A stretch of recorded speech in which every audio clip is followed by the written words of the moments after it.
A missão da NASA é explorar o desconhecido. O que nós sabemos sobre o universo é uma fração minúscula do que existe nele. Em busca de respostas, a agência lança cientistas ao espaço e aeronaves além da fronteira do sistema solar. Não fazemos ideia do que existe no espaço. Pode ter algum perigo espreitando na escuridão. Nos deparamos com mais mistérios do que descobertas.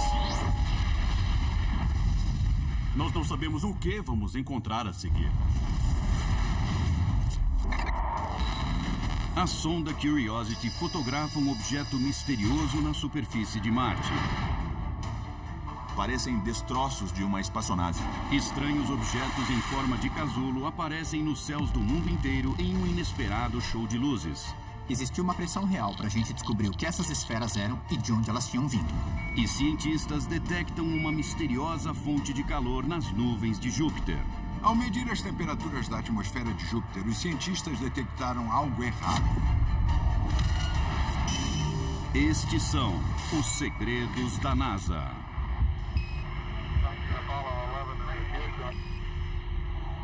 A Apollo 11 sofre uma falha de sistemas perigosa na descida final rumo à superfície da Lua. De repente, dentro da cápsula, um alarme soou. Meu Deus, é um problema sério. O computador mostra um código de erro que ninguém no controle de missão reconhece. 1202. O que isso quer dizer? A missão mais importante da exploração espacial estava a meros segundos de um desastre. We're off to a good start. Play it cool. 20 de julho de 1969. A NASA está prestes a fazer história.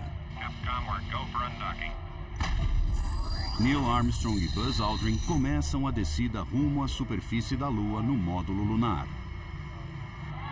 O mundo inteiro estava assistindo. 600 milhões de pessoas apreensivas ao mesmo tempo. A jornada é de pouco mais de 16 quilômetros, mas é o momento mais perigoso da missão de 8 dias. Charles Duke é o astronauta em solo responsável pela comunicação com o módulo. A ativação do módulo lunar ocorreu conforme o esperado, na hora combinada. Eles estavam a caminho do Mar da Tranquilidade. Com 4 minutos de missão, um forte ruído interrompe a descida. De repente, dentro da cápsula, um alarme soou. Os astronautas não reconhecem o código. 1202, o que quer dizer? Neil Armstrong não sabia. Buzz Aldrin não sabia. Mau sinal. Um alarme numa espaçonave já é uma coisa assustadora. E se ninguém sabe o que ele quer dizer, é aterradora. Você torce para não ser uma falha de sistema capaz de abortar a missão ou fazer você morrer. Em terra, a confusão se instala. A primeira reação de todo mundo foi: mas o que é isso? E que risco isso representa? Há um período de cerca de 15 segundos de um silêncio quase sepulcral. Armstrong e Aldrin precisam agir, mas uma decisão errada pode ser desastrosa. A primeira reação foi de não fazer nada. Se eu desligar o propulsor errado, por exemplo, posso causar um problema maior ainda e sem solução. Num certo ponto, Armstrong perdeu a paciência. O tom de voz dele estava bem alterado. 20 segundos após o alarme soar, o módulo lunar está a apenas 1.800 quilômetros acima da superfície da Lua. Não havia tempo para discutir nada. Qual a seriedade do problema? A tripulação corre perigo? A missão está ameaçada? O controle de missão tem poucos segundos para decidir se eles devem abortar o pouso. Enfim, todas as esperanças e expectativas do mundo estavam nos ombros deles. Uma das possibilidades consideradas foi um vazamento no propulsor. Seria uma situação extremamente perigosa para quem está tão próximo de pousar na Lua. Antes da Apollo decolar, Armstrong escapou por pouco de morrer por conta de um vazamento em uma aeronave da NASA. Foi em um voo teste do veículo de exploração lunar na base de Ellington da Força Aérea. Ele estava a 70 metros do solo quando algo saiu muito errado. O impulso que o manteria estável no ar falhou. e ele teve que se ejetar. Ele aterrissou de paraquedas apenas segundos antes da explosão. Armstrong teve sorte de sobreviver. Se o mesmo problema acontecesse de novo, dessa vez no espaço, poderia ser catastrófico. Com certeza isso passou pela cabeça dele na hora. A NASA checa os outros instrumentos, mas não há registros de vazamentos. O alarme deve estar vindo de outra fonte. Membros do controle de missão começam a temer o pior: sabotagem. Sabotagem tinha cara de algum filme do Humphrey Bogart, mas naquela época, em plena Guerra Fria, havia espiões soviéticos em ação nos Estados Unidos. Embora haja evidências de tentativas soviéticas de obter acesso aos segredos da NASA, o projeto Apollo é uma meta difícil para os espiões. Não seria impossível para um espião soviético se infiltrar na NASA. Mas o acesso ao projeto Apollo era altamente restrito e seria muito difícil sabotar um foguete. A 900 metros da superfície, o módulo lunar está a 3 minutos de um impacto. O computador de Aldrin falha.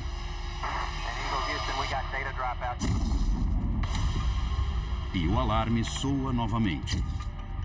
Estavam a minutos da superfície lunar e ainda não tinham descoberto o que estava acontecendo. Uma catástrofe estava muito próxima. O sentimento entre os astronautas era de que havia uma grande chance de eles não sobreviverem. Conforme a preocupação aumenta no controle de missão, o profissional responsável pela tecnologia entra em contato. Jack Garman supervisionou o design e os testes do computador guia da Apollo. Jack Garman estava trabalhando numa sala nos fundos do controle de missão. E ele tinha uma folha de papel onde ele anotou os códigos de erro que apareceram durante os testes. Garman reconhece o erro 1202. Ele havia aparecido alguns dias antes no simulador de solo. O alarme soou porque eles estavam enviando mais de 12 mil sinais por segundo. O computador estava sobrecarregado. Se o computador do módulo lunar está sobrecarregado, ele pode se desligar. Armstrong e Aldrin mergulhariam para a morte. Eles descobriram um problema, mas isso não é o mesmo que resolvê-lo. Mas Garman calcula que o computador só irá reiniciar se a sobrecarga for constante. Até agora, o alarme soou apenas 2 vezes. Jack Garman informou o oficial de orientação que, contanto que o alarme fosse intermitente, poderiam continuar o pouso. Cabe ao oficial de orientação Steve Bales tomar a decisão crítica: continuar o pouso ou abortá-lo. We're going at alarm. Prosseguir no alarme era a indicação do controle de missão para ignorar a mensagem de erro. Estamos monitorando, estamos dando suporte. Continuem o voo. Essa foi provavelmente uma das decisões mais críticas tomadas durante todo o programa, quando deram esse aval. Mas o alívio dos astronautas dura pouco. Conforme o módulo de pouso se aproxima da superfície lunar, o alarme soa de novo. E mais uma vez. Dava para medir a tensão no controle de missão. Era um silêncio mortal. Eu ouvi motores desligados. Foi uma pausa dramática. Então o Neil fez contato. Houston, estamos na base Tranquilidade. The Eagle has landed. A águia pousou. É isso aí! Enfim, o mundo estava pulando de alegria. Eu estava tão feliz que não consegui falar o nome da base. A língua enrolou. Roger, Tranquility. We copy you on the ground. You got a bunch of guys about to turn blue. We're breathing again. Thanks a lot. Foi por muito pouco. A gente passou os últimos 10 minutos sem conseguir respirar. A missão da NASA foi um passo gigante para a humanidade, graças ao raciocínio rápido de Jack Garman. Uma falha no computador não só teria custado as vidas daqueles astronautas, como teria acabado com o programa Apollo. Uma sonda da NASA capta a imagem de uma figura sombria na superfície do planeta vermelho. Você olha para aquela coisa e duvida do que viu. Parece uma espaçonave que caiu em Marte. A foto causa um verdadeiro frenesi online. Encontramos evidências reais de vida extraterrestre. –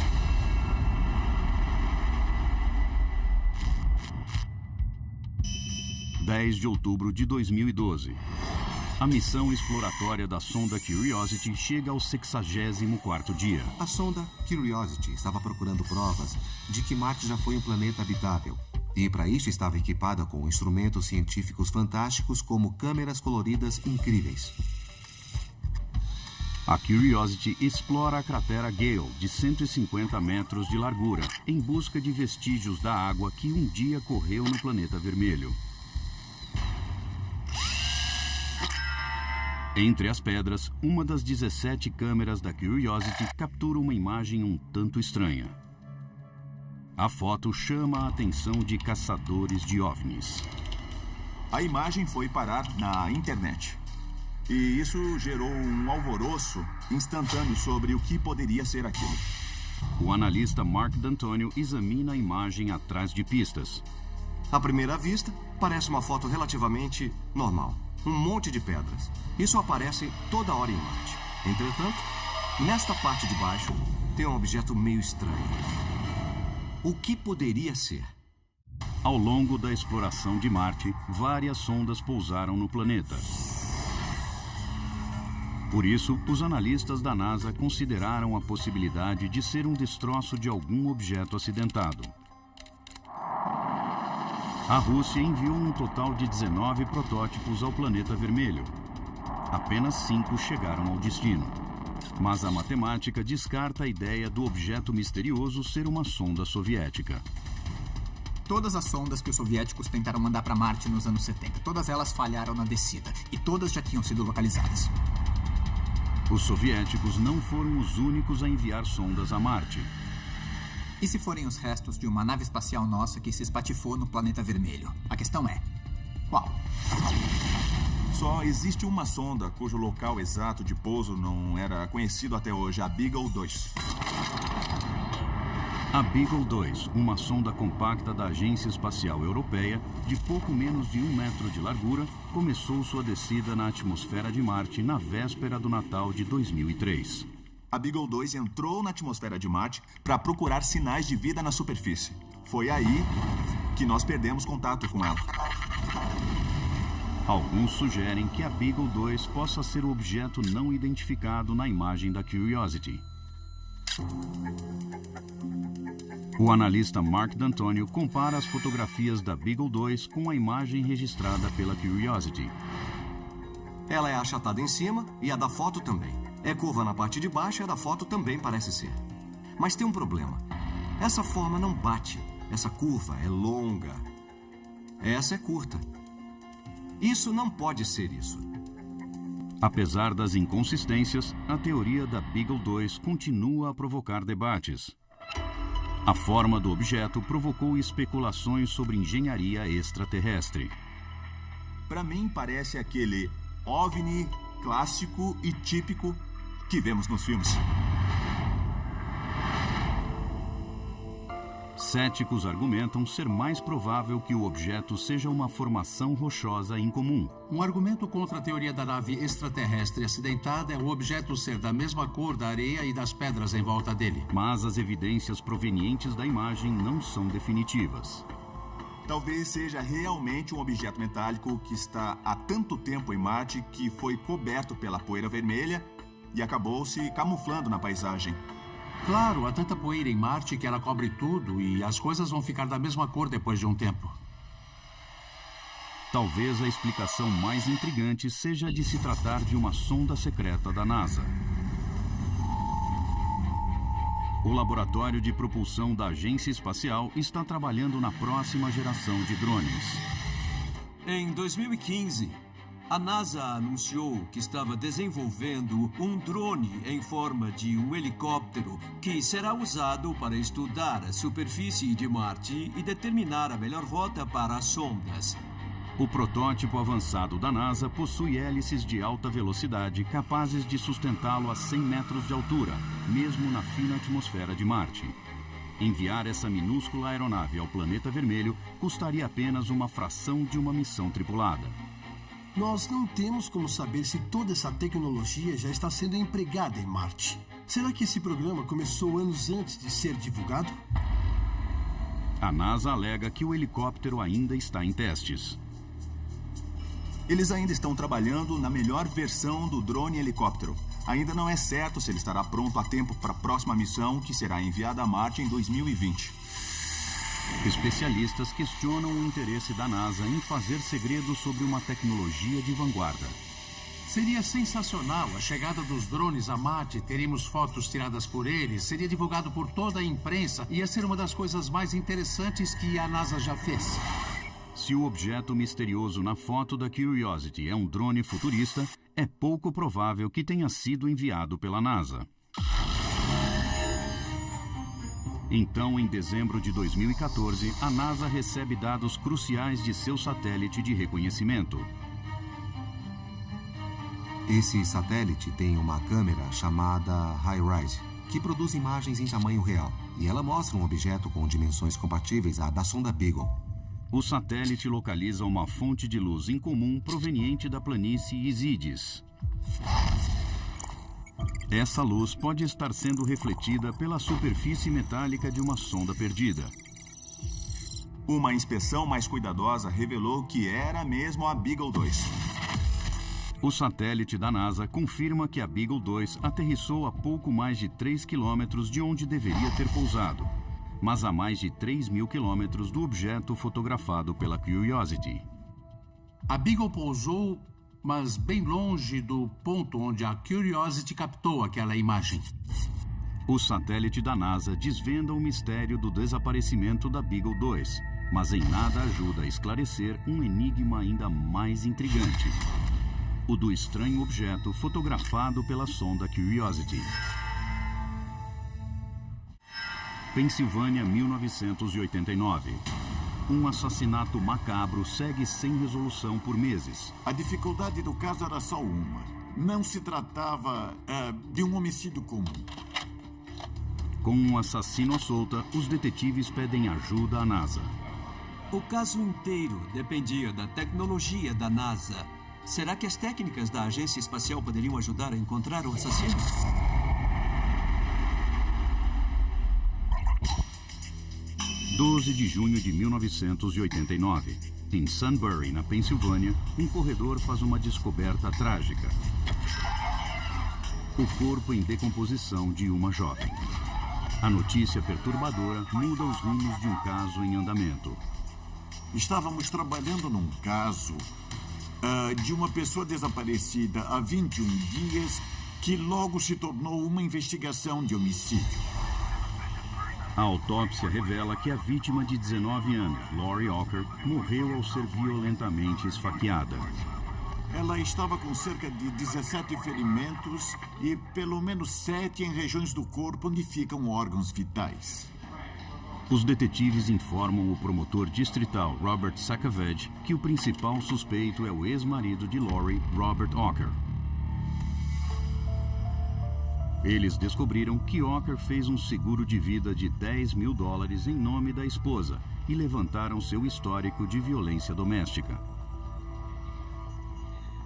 Conversamos com parentes e amigos e todos afirmaram que ele era controlador e que, por esse motivo, ela sentia muito medo dele. Mas as provas contra Walker são circunstanciais. Ele não tinha confessado, não havia uma arma do crime. Sacavage e um detetive rastreiam os últimos passos de Lori e localizam um caixa eletrônico no shopping onde ela trabalhava. Esse caixa possui câmeras de segurança. Não havia imagens em vídeo. O que as câmeras faziam era tirar uma foto a cada 10 segundos. Uma das câmeras aponta diretamente para o estacionamento. Dá para ver o carro da Lori Walker estacionado. 10 segundos depois, ela sai do carro e caminha em direção ao banco. 10 segundos depois disso, um outro carro aparece e bloqueia a trajetória dela obrigando-a a parar. E podemos ver a Lori inclinada para dentro desse carro com a porta aberta. 10 segundos depois, ela desaparece. Então temos uma cena de sequestro. Sacavage acredita que essas imagens registraram o assassino de Lori. Um informante revela que nessa época o suspeito dirigia um Chevy Celebrity 84. Se Sacavage puder associar o veículo a Ocker, ele terá evidências concretas de que seu principal suspeito teve contato com a vítima no dia do crime. Mas em 1989, a tecnologia de aprimoramento de imagens ainda engatinhava. Nem a Polícia Estadual, nem o FBI podem ajudar. Então o promotor recorre à instituição que trabalha com as técnicas mais avançadas do mundo, a NASA.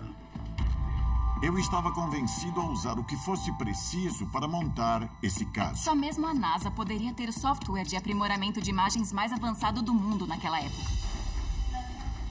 Sacavage se desloca até o Centro de Defesa de Mísseis da NASA no Kennedy Space Center. O programa Guerra nas Estrelas fazia parte da política de defesa estratégica do presidente Reagan. E eu me encontrei com um cientista especializado em imagens digitais. O caso Lori Ocker marca a primeira vez em que as técnicas de aprimoramento de imagens da NASA são usadas para além da exploração espacial. Os cientistas da NASA começaram a trabalhar e dividiram as imagens em milhares de pixels. Cada pixel foi convertido em um número. Esse número representava um brilho, que ia do branco mais puro ao preto mais escuro. Depois, eles usaram algoritmos especiais para aplicar configurações diferentes a cada um desses pixels. As imagens foram aprimoradas usando esses valores numéricos para limpar as imperfeições das fotografias, gerando formas mais limpas e revelando mais detalhes. No fim, o granulado e os borrões desapareceram e uma imagem mais clara se formou. O software avançado da NASA faz a imagem ficar tão clara que especialistas conseguem identificar o veículo. Então eles foram até a General Motors e os engenheiros de lá ajudam a polícia a determinar o modelo do carro. Eles estavam certos, o carro era um Chevy Celebrity e o modelo era compatível com apenas 2 anos, 1983 e 1984. Pronto, essa era a prova crucial que faltava. Mas antes, Sacavage precisa convencer o juiz a aceitar a inovadora técnica de aprimoramento de imagens da NASA no tribunal. Como sabemos, existe uma ciência falsa por aí. Foi necessária uma audiência diante de um juiz para provar que a técnica da NASA era ciência de verdade. No julgamento, Sacavage faz história ao usar a tecnologia da NASA para sustentar a acusação contra Robert Ocker. A prova desempenha um papel vital na condenação do réu pelo sequestro e assassinato em primeiro grau da sua então esposa, Lori. Quando mostramos provas, podemos ler a expressão dos jurados, entender a reação deles. Eles viram o carro e ficaram bastante impressionados. Isso foi fundamental para a conclusão do caso. Robert Ocker é sentenciado à morte. Mais tarde, a pena é convertida para prisão perpétua. É incrível pensar que essa tecnologia desenvolvida como parte do programa espacial da NASA ajudou a solucionar um assassinato. As técnicas de vanguarda da NASA garantem justiça para Lori Ocker, mas também lançam as bases para uma revolução forense. Esse tipo de tecnologia usada pela NASA virou rotina nas investigações e mudou o cenário da ciência forense. Um satélite espião da CIA fotografa uma cena horripilante em uma base soviética de lançamento de foguetes. A explosão lançou uma chama tão grande que precisou de 20 horas para acabar com ela. Como sempre, o Kremlin fez silêncio sobre o que aconteceu naquela base soviética de lançamentos.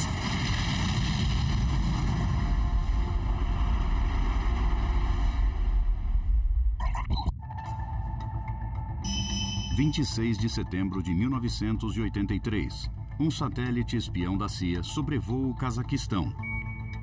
De uma altitude de quase 145 quilômetros, ele captura imagens da base de lançamento de Tyuratam. Essa base fortemente vigiada é onde a União Soviética testa seus mísseis e foguetes mais avançados. Era a Rússia da Guerra Fria. Os russos adotavam medidas extremas para manter seus lançamentos em total segredo, caso acontecesse alguma falha ou constrangimento. No quartel-general da CIA em Langley, analistas estudam as imagens do satélite. Elas revelam um foguete preparado para ser lançado. Em seu interior, poderia haver armas nucleares, mas também poderia ser um teste inofensivo ou uma missão espacial. Um único conjunto de imagens não fornece dados suficientes para uma análise detalhada. Os americanos ficaram frustrados porque o satélite estaria fora de posição durante o dia do lançamento, então perderiam um evento propriamente dito. A CIA precisa esperar 2 dias para o satélite entrar na posição outra vez. Quando isso aconteceu, a CIA esperava ver uma plataforma de lançamento vazia, mostrando que a missão foi um sucesso. Mas não foi isso que aconteceu. O satélite espião captura imagens de um verdadeiro desastre. A plataforma estava carbonizada, com detritos negros em todas as direções. São registros de uma catástrofe. Como era de se esperar, o Kremlin não se pronunciou sobre o que realmente ocorreu naquele local. Por 2 décadas, os terríveis eventos de Tyuratam permanecem desconhecidos para o Ocidente. A verdade só veio à tona depois que a Guerra Fria acabou. E quando isso aconteceu, a NASA ficou chocada. Documentos tornados públicos pela Glasnost revelam que em 26 de setembro de 1983, o foguete em posição de lançamento era uma cápsula T-10, equipada com uma nave Soyuz. Os cosmonautas Vladimir Titov e Gennady Strikalov formavam a tripulação. A sequência de lançamento começa às 9 da manhã. Eles tomaram seus lugares na Soyuz, que estava dentro do foguete. Toda a preparação e a contagem regressiva para o lançamento prosseguiram de acordo com o que estava planejado. Mas 90 segundos depois, observadores no controle de missão percebem algo perturbador. Os controladores que observavam a plataforma de lançamento, de repente viram chamas se espalhando no assoalho do foguete.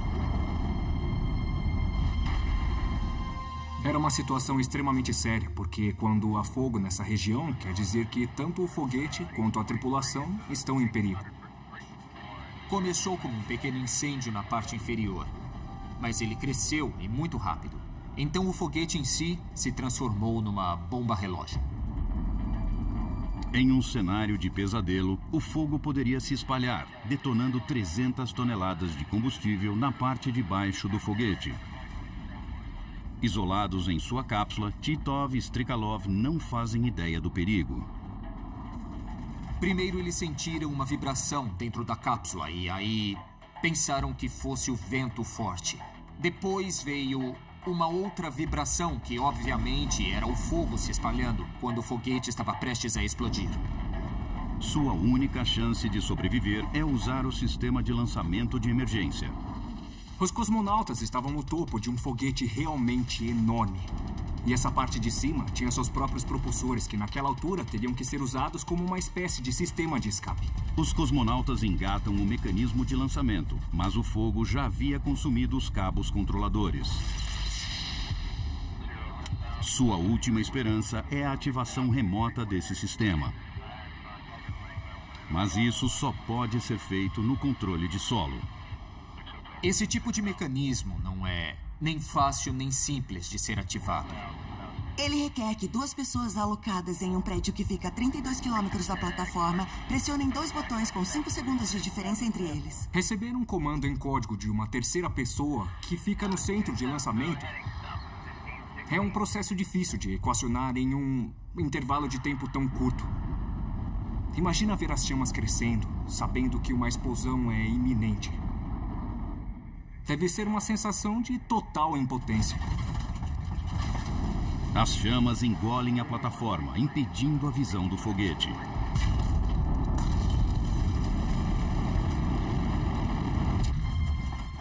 Até que a cápsula emerge da bola de fogo.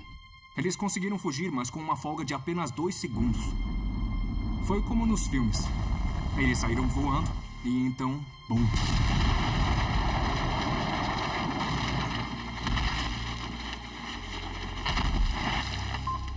A cápsula de Titov Strikalov aterrissa a pouco mais de 3 quilômetros da base de Tyuratam.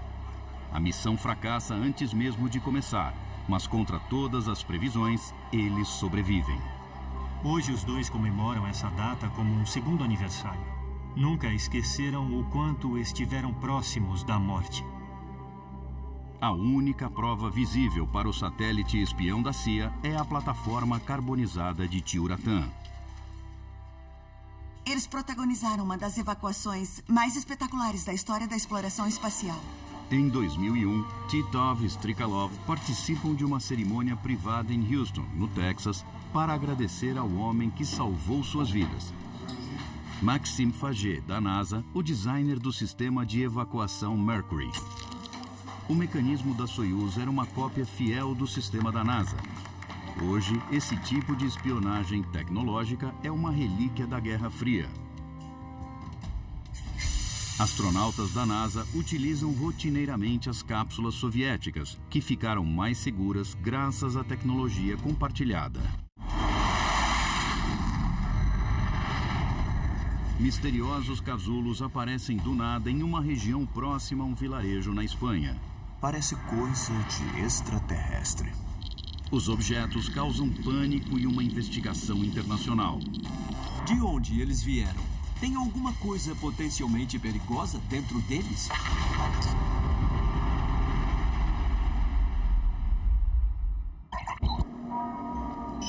3 de novembro de 2015, sul da Espanha. Nos arredores da cidadezinha de Mula, moradores relatam sons estranhos de objetos em chamas no céu noturno.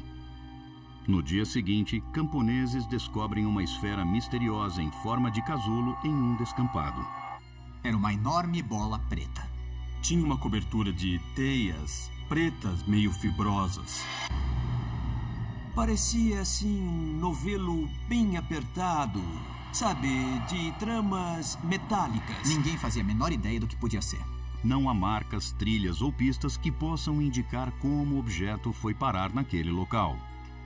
Os moradores ficaram intrigados com aquilo. O que era? O que estava acontecendo? 3 dias depois, um fazendeiro descobre um segundo casulo em um campo. Quase imediatamente, um grupo de caçadores encontra um terceiro. As pessoas ficaram em pânico. Estavam exigindo uma resposta. Existia uma pressão real para a gente descobrir o que essas esferas eram e de onde elas tinham vindo. Autoridades locais não conseguem definir com o que estão lidando. A polícia convoca o esquadrão antibombas para investigar. Eles chegaram usando aqueles trajes de proteção química. A dúvida era se havia algum perigo para a população. O fato de os casulos terem aparecido após uma noite de sons e luzes no céu inspira as mais diversas teorias sobre sua origem. Disseram que a origem dos tais casulos podia ser extraterrestre. As esferas poderiam ser lixo espacial que caiu? 20 mil fragmentos de lixo espacial, maiores que uma bola de softball, orbitam o planeta. Mas evidências no local tornam essa teoria pouco provável. Não parecia haver crateras de impacto dessas esferas. Bom, seria o esperado caso elas tivessem caído direto do céu. Eventos recentes nas redondezas levantam uma possibilidade ainda mais perturbadora sobre a natureza das esferas. Naquela época, a OTAN estava fazendo exercícios na região. Isso levanta uma questão. Será que as esferas eram restos de algum treinamento militar? Autoridades examinam os casulos de Mela em busca de explosivos. O problema foi que as autoridades espanholas não encontraram nenhum rastro de componentes explosivos nos casulos. Tinha outra coisa acontecendo. Quando os especialistas analisam as esferas de perto, descobrem que são ocas e pesam apenas cerca de 18 quilos. Essa constatação dá credibilidade à teoria do lixo espacial, apesar de não haver crateras de impacto. Um objeto de cerca de 18 quilos que caiu de uma órbita ao redor da Terra pode muito bem não deixar uma cratera.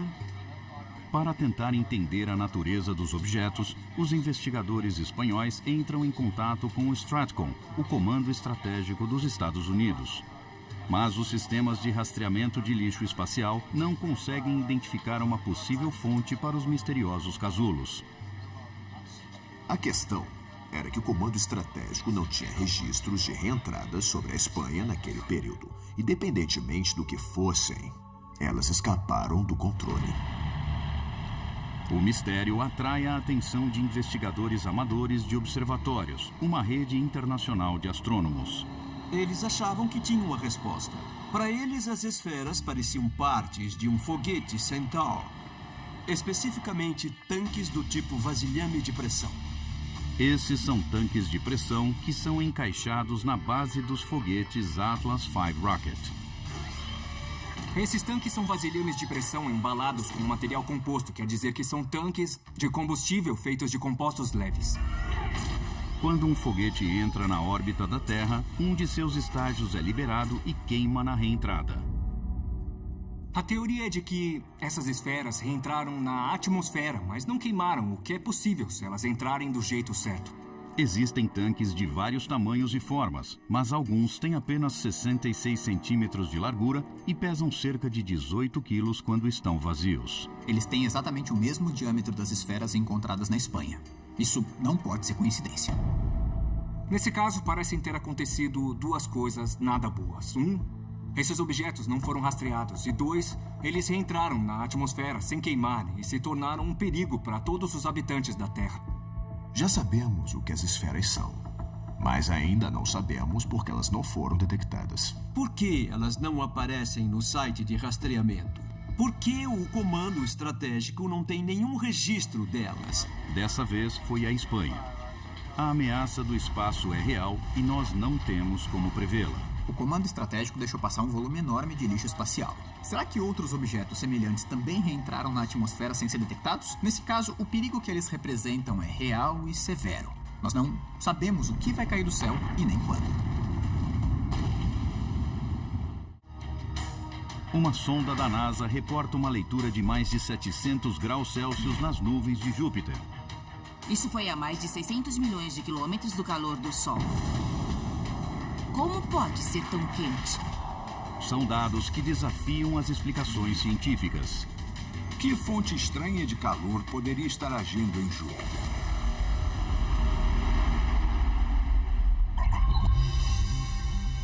Março de 1979. A 587 milhões de quilômetros da Terra, a sonda Voyager segue em direção a um mundo enorme e misterioso. Júpiter é o maior planeta do Sistema Solar. Mas ele não é como a Terra, onde a gente pode andar. Ele é um gigante de gás. Esse gás está em movimento constante. É uma atmosfera muito turbulenta. A Voyager mobiliza seus sensores infravermelhos para coletar dados de temperatura de uma massa de nuvens. O esperado são temperaturas por volta de 200 Kelvin, cerca de menos 73 graus Celsius. É muito frio. Mas os dados da Voyager revelam uma anomalia chocante. A atmosfera de Júpiter estava muito mais quente do que deveria. Na verdade, a medição é de 704 graus Celsius. É absurdamente quente e difícil de explicar. Que fonte estranha de calor poderia estar agindo em Júpiter? Uma teoria considerada pelos cientistas da NASA é de que o calor poderia estar vindo do núcleo do planeta. Ele está sempre explodindo, como se fosse uma bomba atômica atrás da outra. E ele irradia energia. Será que o calor do núcleo de Júpiter poderia estar causando essas temperaturas altíssimas na atmosfera? Porque o núcleo de Júpiter é mais quente do que a superfície do Sol. Cientistas da NASA conduzem um experimento assombroso para investigar. Em dezembro de 1995, a sonda Galileu mergulha para sua morte nas camadas da atmosfera de Júpiter. Antes de explodir, ela envia para a Terra dados cruciais, Mas suas descobertas só aumentam o mistério. A parte mais baixa da atmosfera é bem mais fresca, não é quente. As temperaturas são bem inferiores, então não se pode pensar em uma corrente quente vindo de baixo. Seja lá de onde esteja vindo o calor misterioso, não é do núcleo do planeta. Como é que pode uma bolha de calor pular uma área mais fria e depois esquentar a região acima? Não tem como isso acontecer. Existe outra forma de a atmosfera de Júpiter gerar calor. Partículas carregadas do Sol constantemente são atraídas pelo campo magnético do planeta gigante, liberando energia em forma de aurora. Essas auroras produzem 1 milhão de watts de energia. São 1000 vezes mais poderosas que as auroras da Terra. Então, será que o calor intenso produzido pelas auroras é o responsável pela alta temperatura registrada na atmosfera? Essa teoria parece fazer sentido, até que um cientista examina imagens da atmosfera de Júpiter captadas pelo Hubble. A foto infravermelha mostra que o calor da aurora do planeta não vai além de seus polos. Alguma coisa está segurando o calor. O problema de Júpiter é que a sua rotação é muito rápida. E isso impede que o calor se propague para baixo. O que na prática quer dizer que ele fica restrito aos polos. Podemos explicar por que os polos de Júpiter são quentes, mas o planeta inteiro é. Então, temos um grande dilema aqui. É muito frustrante. Toda vez que a gente pensa que conseguiu uma resposta, ela nunca é suficiente. Em dezembro de 2016, cientistas do Observatório de Mauna Kea, no Havaí, divulgam novas descobertas que podem dar uma pista de como desvendar o mistério. Seus dados de temperatura são referentes à famosa mancha vermelha do planeta. A mancha vermelha de Júpiter é uma tempestade extremamente intensa e muito grande. Tem o mesmo diâmetro da Terra. Será que a mancha vermelha gigante de Júpiter estaria jogando calor na atmosfera?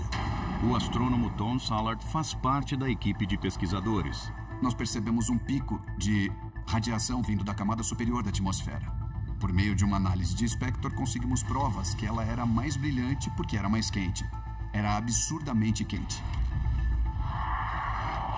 Centenas de graus mais quente que o resto do planeta.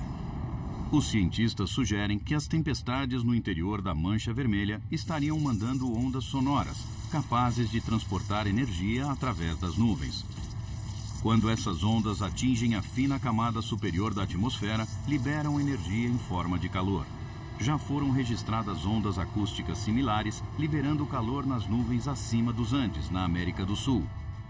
Ainda não se sabe se esse fenômeno seria capaz de gerar energia suficiente para causar a anomalia de temperatura em Júpiter. Nós temos várias teorias bacanas, mas todas têm os seus problemas. Os cientistas ainda precisam de mais informação para entender o que está acontecendo em Júpiter. Por enquanto, a natureza da misteriosa fonte de calor em Júpiter permanece desconhecida. Versão brasileira, Vox Mundi.